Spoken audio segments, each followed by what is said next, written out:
Halo guys, hari ini aku akan memberitahu kalian tentang 7 kesalahan strategi trader pemula yang bikin kalian jadi boncos.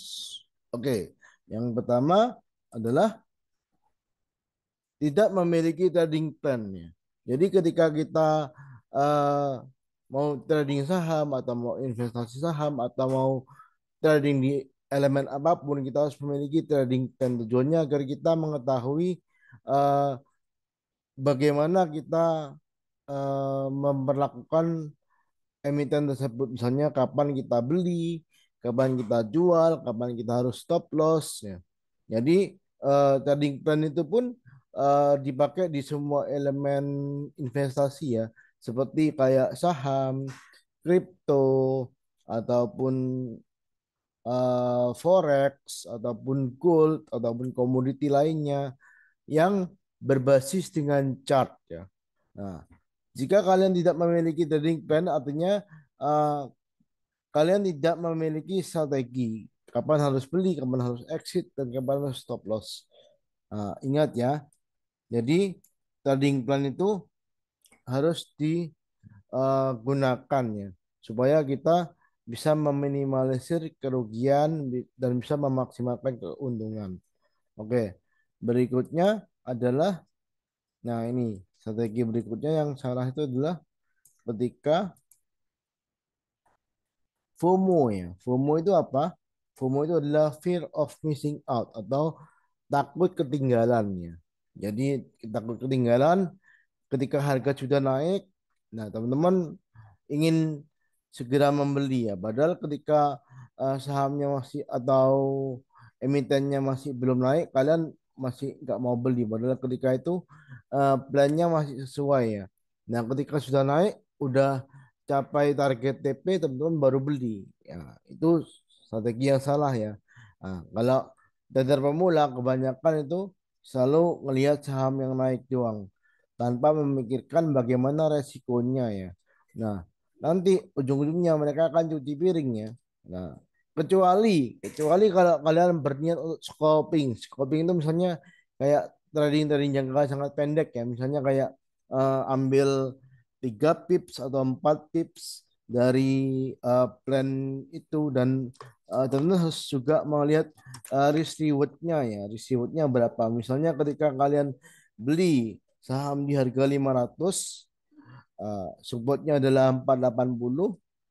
Nah, misalnya potensi lossnya berarti kurang lebih adalah 20 poin. Nah, ketika misalnya target profitnya itu 540, berarti kemungkinan potensial profitnya masih ada 40 poin. Atau misalnya ke target 60 poin. Jadi risk rewardnya minimal harus 1:2 ya. Minimal. Jadi ya paling enggak lah 1:1 lah. Itu. Kalau untuk scoping jangka pendek ya.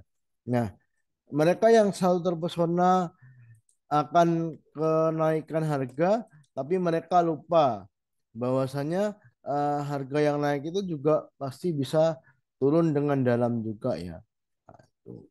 Jadi harus nggak boleh FOMO ya. Oke. Berikutnya adalah ini tidak menerapkan money management. Money management itu apa? Strategi trading yang mengatur anggaran saat kita melakukan transaksi atau baik membeli atau menjual saham atau melakukan average down ya. Nah, penting bagi kita untuk menggunakan money management. Nggak boleh kita langsung all in, nggak boleh kita langsung FOMO. Nah, gitu. Nah, um, misal definisi ya kurang lebihnya gitu ya teman-teman ya. Jadi ketika apa namanya?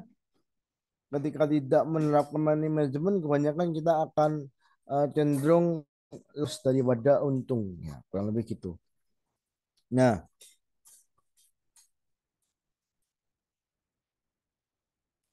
bisa juga dilakukan dengan money management, tidak hanya mengatur keuangan saat membeli satu emiten aja, tapi juga kita bisa mendiversifikasi portofolio kita. Nanti akan ada di part berikutnya ya. Oke. Nah, Berikutnya adalah ada contohnya money managementnya. Jadi kita hari Senin tanggal 11 bulan 11 2024 kita merekomendasikan saham Bumi ya. Nah, sekarang udah naik tinggi ya. Udah hit target eh, TP3 di 160 ya.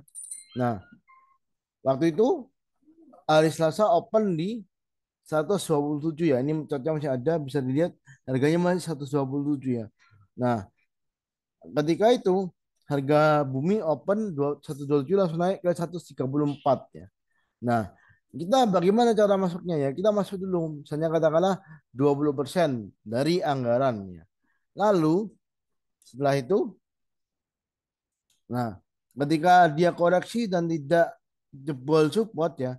Nah, ketika itu dia koreksi sempat pullback ya di 130. Nah, kita masuk sisanya. Jadi kurang lebih harga average menjadi 132 atau 130 tergantung tergantung kita memasukkan uangnya ya. Berikutnya, eh, nah ketika itu hari sorenya langsung hit TP2 di 147 ya. Dan besoknya langsung lunas di 160 bahkan dia sampai naik ke di 176. Jadi eh, lebih 10% daripada target ya. Jadi targetnya 25%, dia naik sekitar 35% selama 2 hari. Dan ini masih berlanjut ya. Secara tren masih bagus, bullish banget ya saham-saham Bakri ya. Kurang lebihnya gitu ya. Nah, jadi ketika kalian bisa ketika kalian melakukan money management dengan baik, misalnya kalian masuk dulu separuh. Jadi ketika dia langsung terbang, kalian nggak ketinggalan guys. Tapi kalau misalnya dia langsung turun, kita bisa average down selama tidak jebol di area support. Jadi ketika misalnya terpaksa harus cut loss itu pun cut lossnya akan sebanyak jika kalian all in di satu harga. Nah, itu ya. Berikutnya adalah ini ya ikut-ikutan ya, ikut-ikutan.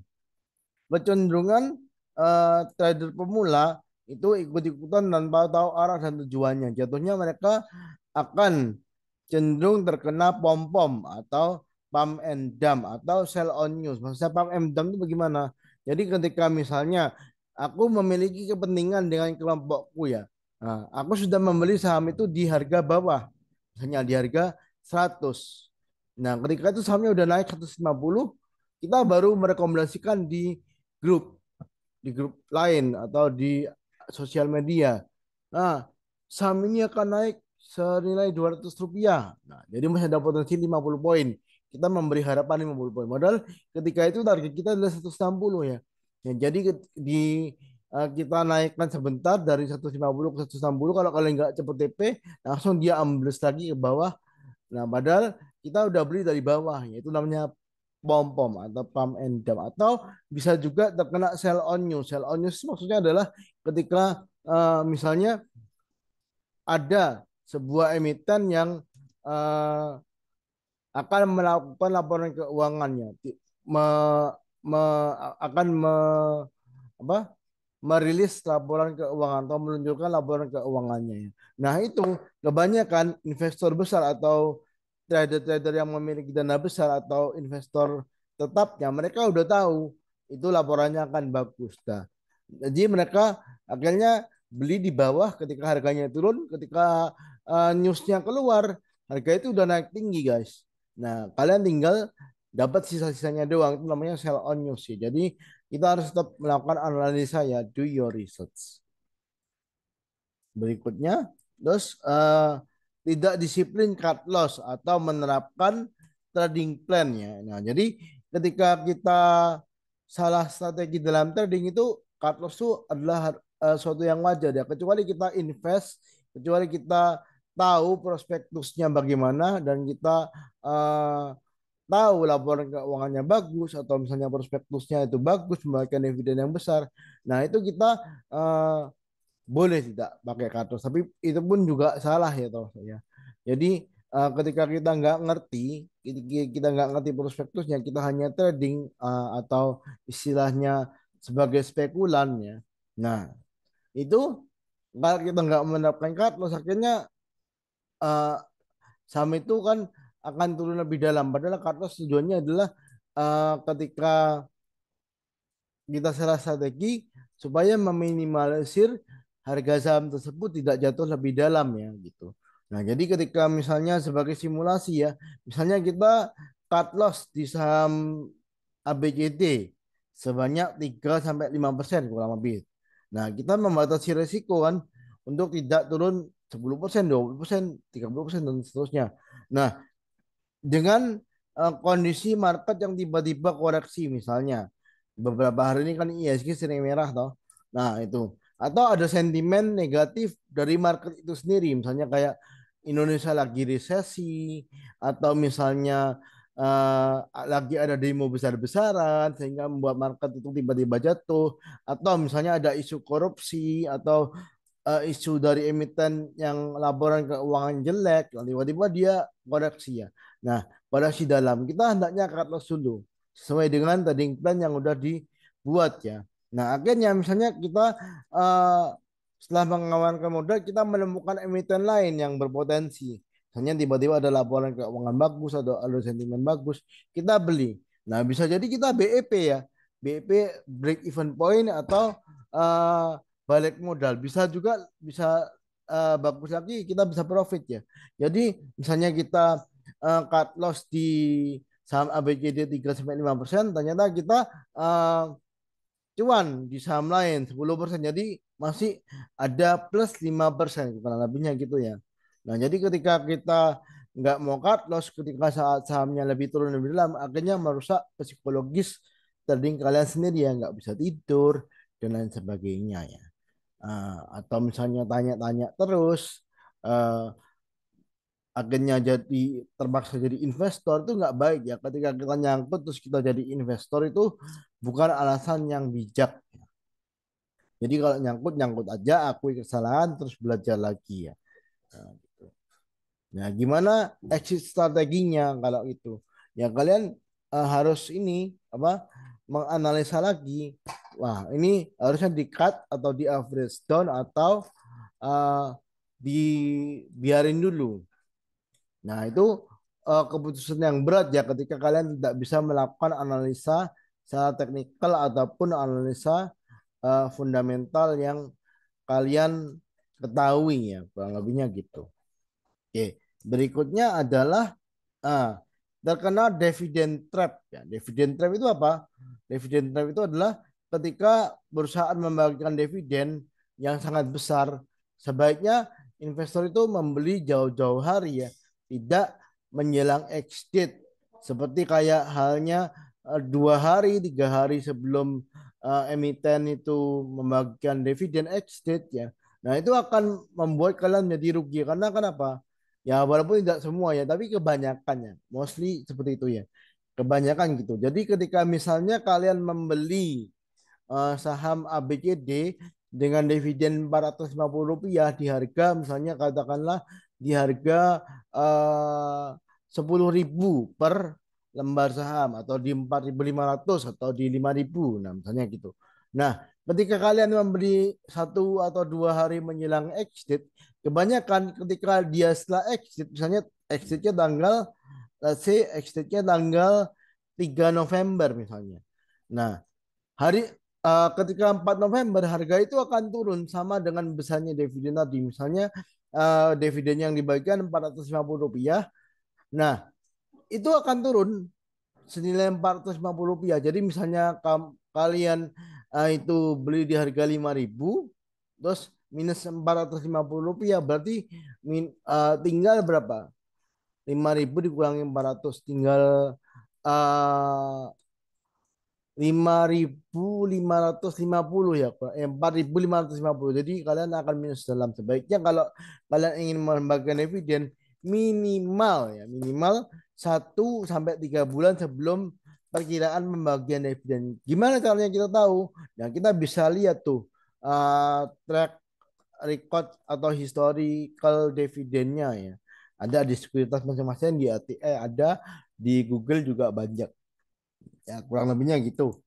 Nah, dua, berikutnya yang terakhir adalah meletakkan investasimu dalam satu keranjang. Maksudnya bagaimana? Nah, jadi ketika kita misalnya hanya mau beli di saham, saham aja, tidak mau beli kripto, tidak mau beli deposito, tidak mau beli reksadana, sebenarnya kita juga mendiversifikasi portofolio kita. Contohnya bagaimana? Nah, misalnya eh, membagi portofolio invest 40%, buat swing 40%, buat apa? Buat trading 20% misalnya. Nah, ketika kalian minus di trading, nah ternyata kalian dapat di swingnya. Nah, ternyata kalian dapat dividen dari invest. Nah, gitu. Jadi kan itu kan lebih aman ya ketimbang kita membeli satu atau dua emiten aja. Tapi ini disclaimer on ya, tergantung profil risiko masing-masing.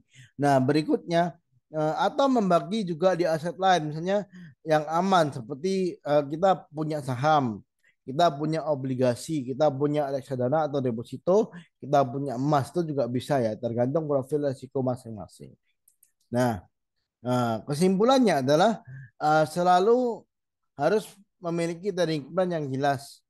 Disiplin menerapkan trading plan tersebut, tidak boleh FOMO, harus mengetahui apa yang dibeli. Berikutnya terus ini apa namanya? Selalu menerapkan money management yang baik dan benar. Jangan letakkan investasimu dalam satu keranjang. Itu kurang lebihnya dari aku. Jangan lupa bantu subscribe, like, comment, and share ya. Thank you. Assalamualaikum.